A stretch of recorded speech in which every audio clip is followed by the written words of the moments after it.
Mantan pegawai KPK Yudi Purnomo Harahap berterima kasih kepada Polda Metro Jaya yang menetapkan Ketua KPK Firly Bahuri sebagai tersangka. Mantan penyidik yang dipecat dari KPK oleh Firly itu merasa senang karena Polda Metro Jaya serius dalam mengusut kasus pemerasan terhadap mantan Menteri Pertanian Syahrul Yassin Limpo. Ini tentu bisa menjadi pelajaran bagi kita semua, terutama tentu bagi pejabat dan penguasa, bahwa di dunia ini tidak ada yang abadi.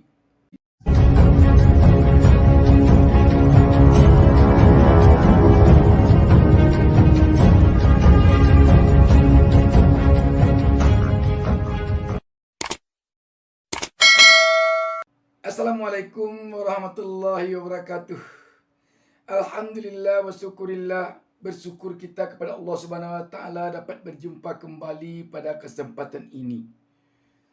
Sahabat BN, seperti kita ketahui, Ketua KPK Firly Bahuri telah ditetapkan Bareskrim Polda Metro Jaya sebagai tersangka kasus dugaan pemerasan terhadap mantan Menteri Pertanian Syahrul Yassin Limpo SCL. Berdasarkan fakta-fakta penyidikan, maka pada hari Rabu, hari ini, tanggal 22 November 2023, sekira pukul 19.00, bertempat di ruang gelar perkara di Treskrimsus Polda Metro Jaya, telah dilaksanakan gelar perkara dengan hasil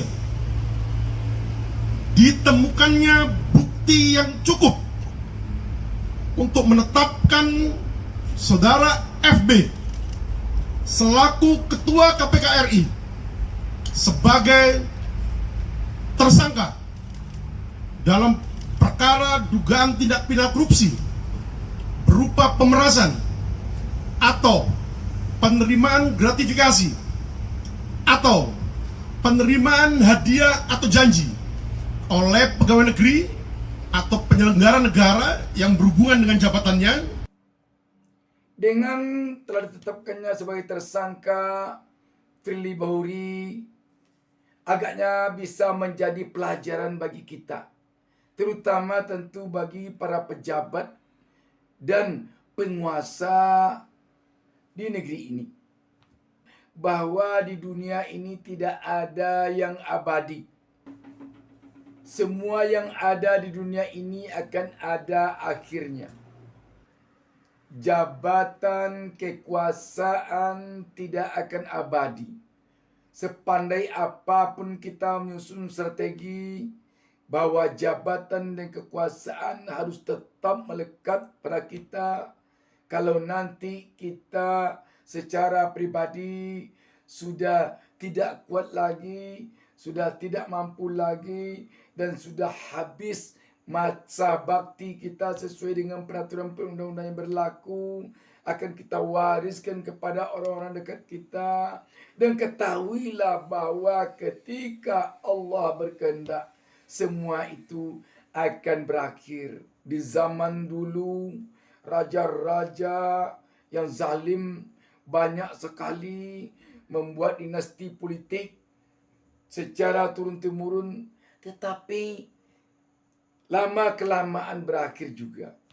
Kita tahu kerajaan Fir'aun yang sangat besar, yang sangat kuat, yang terbilang kokoh di dunia ini, tetapi ada juga akhirnya. Karena itu sahabat BN, dengan ditetapkannya Ketua KPK Firly Bahuri sebagai tersangka sekarang ini, banyak sekali pelajaran tentu yang bisa kita ambil. Kita benar-benar tidak mengira akhir perjalanan petualangan karir dari Firly Bahuri yang seorang mantan perwira tinggi Polri ini akan sampai kepada status tersangka ini. Siang harinya Rabu tanggal 22 November itu Firly Bahuri masih menerima penghargaan anugerah Raksabanda dari Menteri Keuangan Sri Mulyani di Jakarta. Namun ironisnya, malam harinya Rabu tanggal 22 November kemarin itu dia berstatus tersangka yang diumumkan Bareskrim Polda Metro Jaya. Apa artinya ini sahabat BN? Bagi Allah Subhanahu wa taala, Tuhan Yang Maha Esa membalikkan kehidupan seseorang tidak sulit sedikit pun. Tidak sulit sedikit pun. Bahkan sekejap mata dia bisa menjadikan seseorang yang sedang disanjung-sanjung menjadi terhina. Sebaliknya, seseorang yang terhina dengan sekejap mata Allah bisa membalikkannya menjadi mulia. Sahabat BN, apabila kita runut ke belakang sekelumit perjalanan dari karir Firly Bahuri memang sangat mengagumkan. Dia pada awalnya sebelum masuk ke KPK menjadi ketua KPK adalah seorang perwira tinggi Polri bintang 2. Begitu dia masuk ke KPK yang diawali dari proses pemilihannya di DPR, memang sangat cemerlang sekali perjalanannya menuju gedung merah putih itu. Kenapa tidak? Di KPK begitu dia terpilih untuk menjadi ketua KPK, dia ditetapkan oleh DPR di komisi yang memprosesnya secara aklamasi. 51 kalau tidak kita keliru anggota DPR yang memilihnya di komisinya itu bulat suaranya menetapkan Firly Bahuri sebagai ketua KPK. Memang mencengangkan sekali. Walaupun ada juga desas-desus waktu itu, pertanyaan di tengah-tengah publik, kenapa kok begini, seperti telah diskenariokan, seperti telah ada rekayasa untuk mempersiapkan Firly jauh hari menjadi ketua KPK.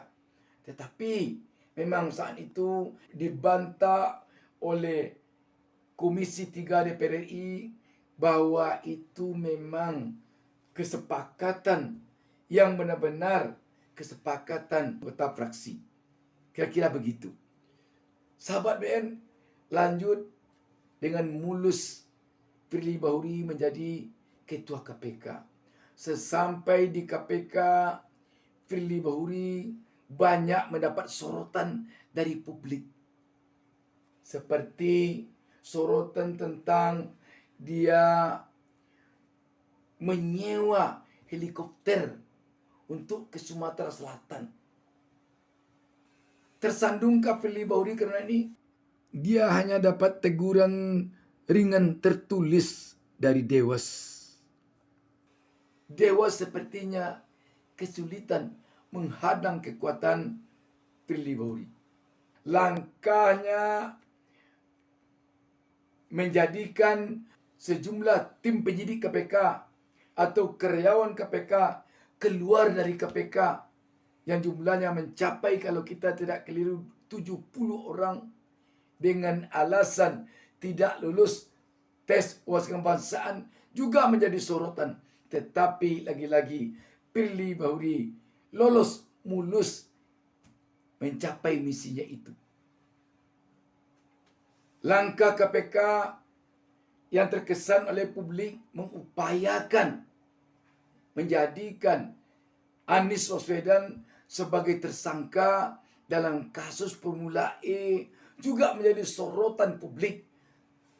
Seakan-akan Anies dipaksakan untuk tersandung oleh Formula E ini agar dia tidak bisa maju menjadi capres.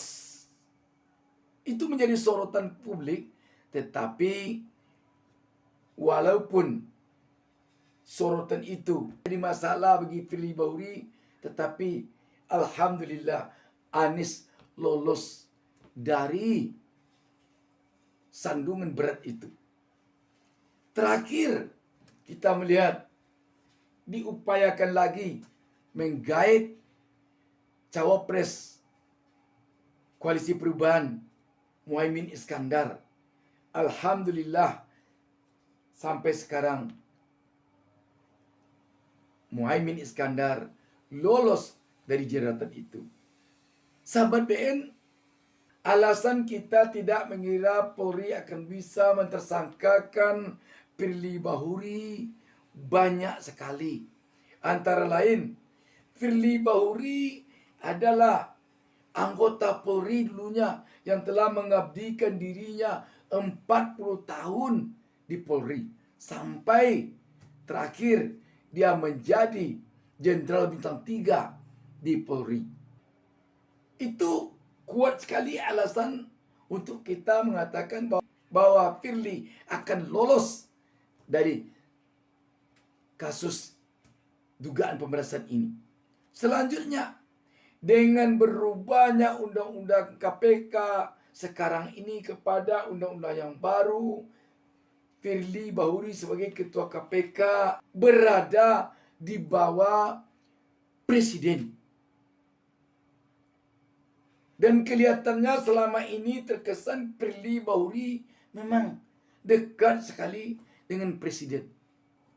Banyak isu selama ini yang beredar di publik. Langkah-langkah hukum yang dilakukan Firly Bahuri banyak yang bernuansa politis. Kalau KPK semasa undang-undang yang KPK yang lama, memang KPK itu berdiri sendiri dan dia hanya bertanggung jawab pada rakyat. Tetapi KPK di bawah undang-undang sekarang, dia berada di bawah presiden. Karena itu, memang masuk akal kalau publik memperkirakan sulit Firly Bahuri selaku ketua KPK bisa dijerat atau ditersangkakan oleh institusi Polri. Namun, sahabat, terlepas dari semua itu, ternyata kehendak Allah Subhanahu wa taala Tuhan Yang Maha Esa tidak bisa dihalangi oleh kekuatan kuat apapun.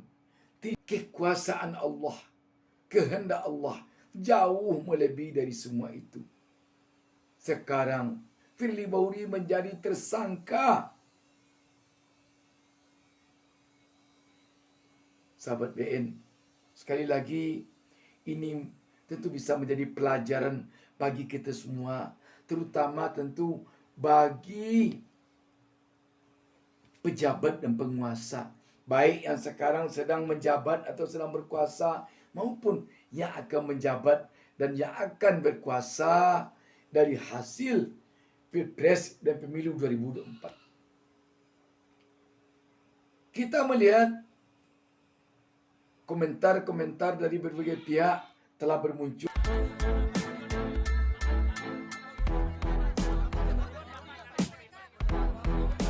Tanggapannya tentang ketua KPK sebetulnya. Ketua KPK sudah menjadi tersangka.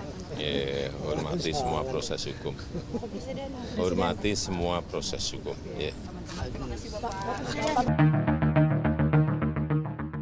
Mantan pegawai KPK Yudi Purnomo Harahap berterima kasih kepada Polda Metro Jaya yang menetapkan Ketua KPK Firly Bahuri sebagai tersangka. Mantan penyidik yang dipecat dari KPK oleh Firly itu merasa senang karena Polda Metro Jaya serius dalam mengusut kasus pemerasan terhadap mantan Menteri Pertanian Syahrul Yassin Limpo. Yudi juga meminta Firly mundur sebagai Ketua KPK karena berstatus tersangka. Hal itu sesuai dengan pasal 32 ayat 2 Undang-Undang KPK yang berbunyi, dalam hal pimpinan KPK menjadi tersangka tindak pidana kejahatan diberhentikan sementara dari jabatan. Demikian sahabat BN. Assalamualaikum warahmatullahi wabarakatuh. Jangan lupa subscribe.